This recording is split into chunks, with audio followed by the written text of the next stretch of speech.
Hello friends, मैं मोनिका, आपकी gardener दोस्त। आज आपसे बात करूंगी इस सिंडर के बारे में। ये देखिए, ये सिंडर के बारे में बात करूंगी।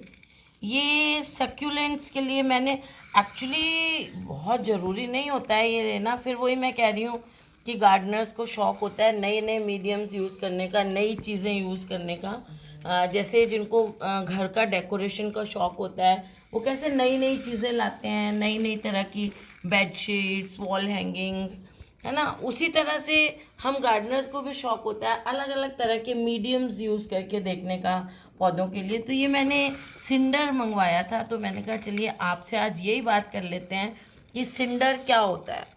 एक्चुअली ये सिंडर क्या होता है, ये दो तरह से मिलता है सिंडर। एक तो जो वोल्केनो होता है, वोल्केनो को कहते हैं।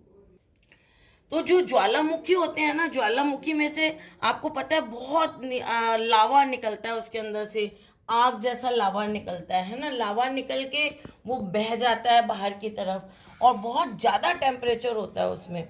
तो उसमें क्या होता है, एंड में जो बह के निकलता है उसमें कई तरह की रॉक्स होती हैं। तो उनमें ये वाली सिंडर भी होता है, राख निकलती है ना जो उसमें से बहुत सारी। उस राख में ये देखिए, ये राख है, देखिए आपको दिख रहा है, ये मेरे हाथ में लगी हुई है।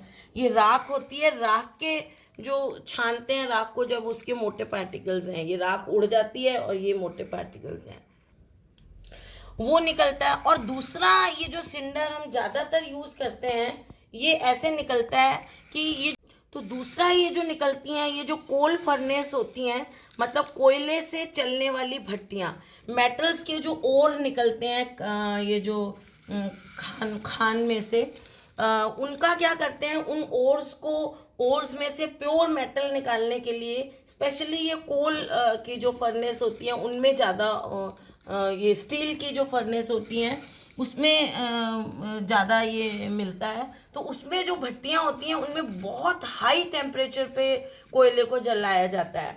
तो उस बहुत ज़्यादा हाई टेम्परेचर पे जलाया जाता है। और जैसे वॉल्केनो में बहुत ज़्यादा टेम्परेचर होता है, वैसे ही उन भट्टियों में भी बहुत टेम्परेचर होता है।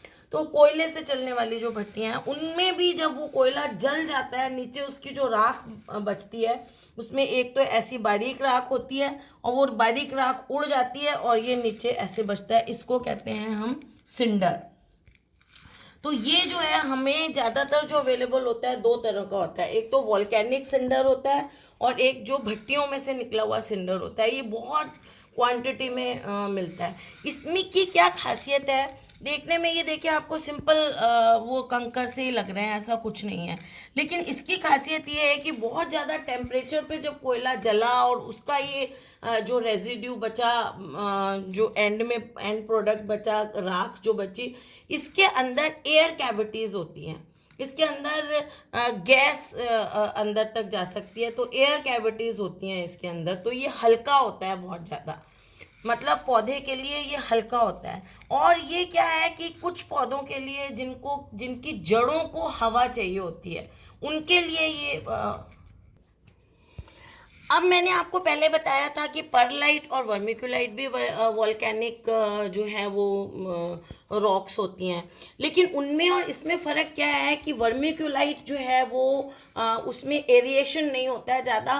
का एरिएशन होता है लेकिन ज़्यादा नहीं होता। उसकी जो मेन टेंडेंसी होती है कि वो जो है वाटर को और न्यूट्रिएंट्स को होल्ड कर लेता है। जब आप पानी दे देते हो, सीड का जब आप मिक्सचर बनाते हो ना, उसके लिए बहुत अच्छी रहती है, कटिंग्स के लिए भी।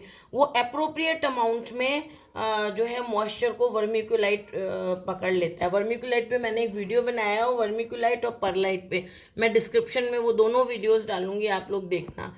बहुत मज़ा आता है ऐसी चीज़ों को जब हम देखते हैं। और परलाइट जो है उसमें एरिएशन देता है वो, और थोड़ा बहुत मॉइस्चर को होल्ड करता है। परलाइट भी मॉइस्चर होल्ड नहीं करता है। और सिंडर की भी यही क्वालिटी है। सिंडर भी जो है वो मॉइस्चर को होल्ड नहीं करता है। इसीलिए ये हमारे सक्यूलेंट्स के लिए, कैक्टस के लिए, रोज़ के लिए बहुत अच्छा है, क्योंकि रोज़ की जड़ों में पानी बहुत ज़्यादा इकट्ठा उसको पसंद नहीं है। उसको थोड़ा सा एरिएशन उसकी जड़ों को अच्छा लगता है, हवा ऑक्सीजन मिलना जड़ों को अच्छा लगता है। तो जब एरिएशन होता है तो ऑक्सीजन मिलती है जड़ों को और पौधा आपका अच्छा ग्रो करता है। सक्यूलेंट्स और कैक्टस जो हैं वो, उनकी जड़ों की एक टेंडेंसी होती है कि उनकी जड़ों को जब हम पानी देते हैं तो जैसे ही हम पानी देते हैं वो फटाफट पानी जो है ले लेती हैं। बाकी जड़ों जैसे नहीं है कि थोड़ा टाइम लगता है उनको, वो फटाफट पानी को एब्जॉर्ब कर लेती हैं, क्योंकि ये जो प्लांट्स हैं वो ज़ीरोफिटिक एरिया के हैं, रेगिस्तानी प्लांट्स हैं। तो वहाँ पर कभी कभी बारिश होती है, तो जब बारिश होती है तो उनकी जो जड़ें हैं फटाफट उस पानी को एब्जॉर्ब कर लेती हैं, क्योंकि अगर वो देर लगाएंगी पानी को एब्जॉर्ब करने में तो रेतीली मिट्टी जो होती है, रेगिस्तान की जो रेत होती है, उसमें फटाफट पानी नीचे चला जाता है। अगर पौधा उतनी सी फटाफट उसकी जड़ें पानी को एब्जॉर्ब नहीं करेंगी तो वो पानी नीचे चला जाएगा। रेगिस्तान भी इसीलिए है कि वहाँ की मिट्टी पानी होल्ड नहीं करती है, तो इसलिए उनकी जड़ें उसी तरह से अडेप्टेड है कि वो जो है वो फटाफट पानी अब्जॉर्ब कर लेती हैं और उसके बाद उन्हें पानी नहीं चाहिए होता। अगर उसके बाद उसमें पानी रुकता है तो वो जड़ें गल जाती हैं। इसलिए सिंडर उनके लिए बहुत अच्छा है। सिंडर में उगाएंगे, रोज़ बहुत अच्छा उगता है। एडेनियम की मिट्टी में आप सिंडर डाल सकते हैं। वैसे एडेनियम को तो मैं थोड़ा सा सैंड और 2 हिस्से सैंड और 1 हिस्सा मिट्टी डाल के उगाती हूँ, बहुत अच्छा उगता है वो। लेकिन फिर भी सिंडर में आप उगाएं, अगर आपके एरिया में बहुत मॉइस्चर रहता है एटमॉस्फेयर में, तो आप एडेनियम की मिट्टी में भी सिंडर डाल सकते हैं। रोज़ में लोग सिंडर बहुत डालते हैं, मैंने कभी नहीं डाला, मैंने फर्स्ट टाइम मंगाया है। आज मैं भी एक्सपेरिमेंट करूँगी। सक्यूलेंट्स और कैक्टस के लिए ये इसीलिए बहुत अच्छा है, हम रहते हैं राजस्थान में, यहाँ गर्मी बहुत पड़ती है, तो हमारे यहाँ सक्यूलेंट्स जो हैं वो मुश्किल बचते हैं। सर्दियों में तो चल जाते हैं, गर्मी में बहुत मुश्किल से हमारे सक्यूलेंट्स बचते ही नहीं हैं, आप कह सकते हो। तो इसलिए मैं सोच रही थी कि इस बार ये भी, और फिर एज अ शौक जो है वो मैंने सोचा इसको यूज़ करके देखते हैं, इसलिए मंगाया है। आप एक चीज़ देखेंगे, कई बार आप देखोगे कि कई रास्तों में आपको इस तरह का ये सिंडर जो है वो इस तरह की ये काली कंक्रीट सी बिछी हुई दिखेगी। कई कई कच्चे रास्ते होते हैं, कहीं आप जाते हो किसी ऑफिस वगैरह में या कोई आर्मी एरिया वगैरह में आप जाते हैं, तो ये देखिए इस तरह के ये रास्तों पे बिछे हुए होते हैं। ये वो ही सिंडर है ये। और ये इसमें थोड़ा सा ना पीएच वैल्यू इसकी थोड़ी ज़्यादा होती है, हल्का सा बेसिक नेचर होता है इसका।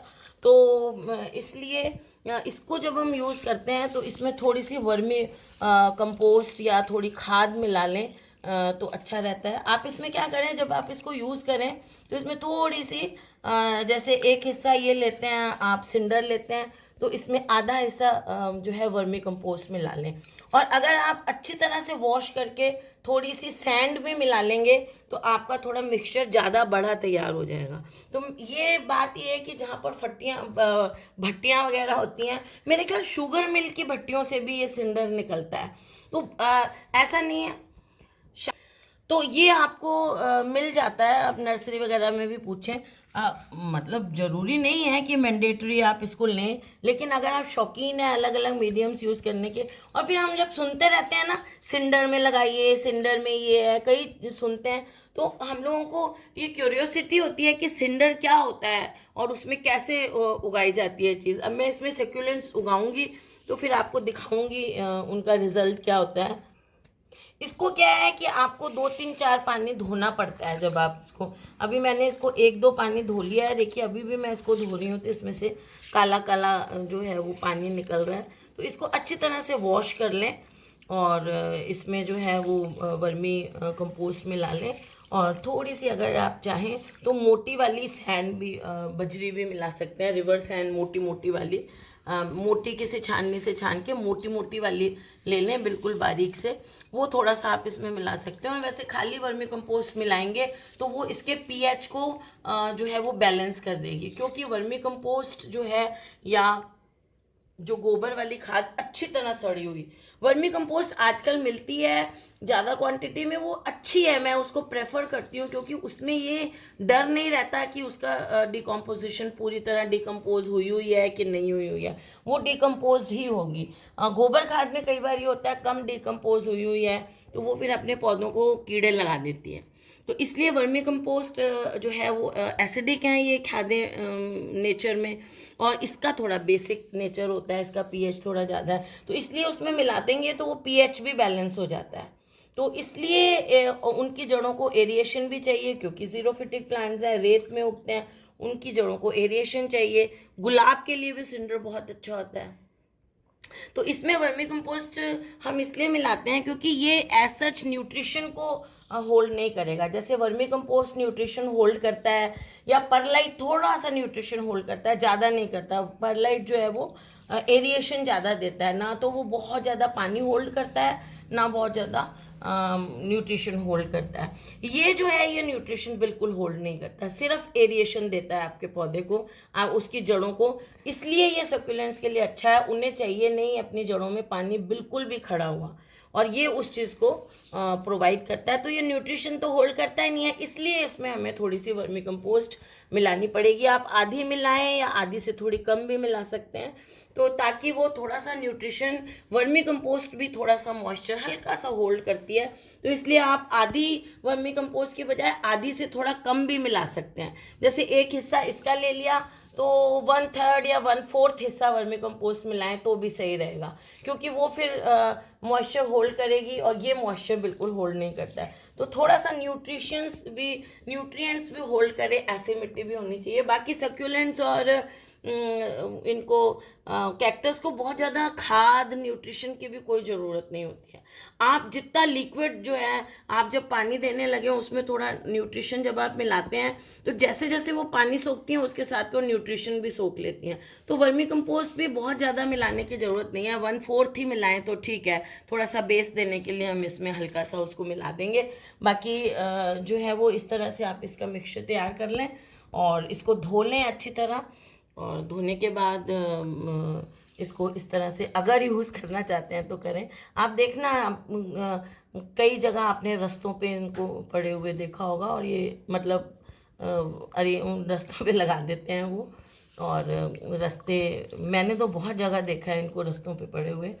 और बस ये ही सिंडर, आजकल बहुत ज़्यादा सिंडर सिंडर सुनते हैं, तो मैंने कहा चलिए आप लोगों को भी बता दें कि सिंडर क्या होता है, क्या एकदम अलग सी चीज़ है, जो बार बार सब लोग ये बात करते हैं कि सिंडर में पौधे उगाएं, सिंडर में पौधे उगाएं। तो चलिए हम भी उगा के देखते हैं, और आपको भी दिखा दूंगी मैं। तो फ्रेंड्स, अगर आपको ये वीडियो अच्छा लगा हो तो इसे लाइक करिएगा, शेयर करिएगा, और मेरे चैनल को सब्सक्राइब करिएगा। Okay friends, bye.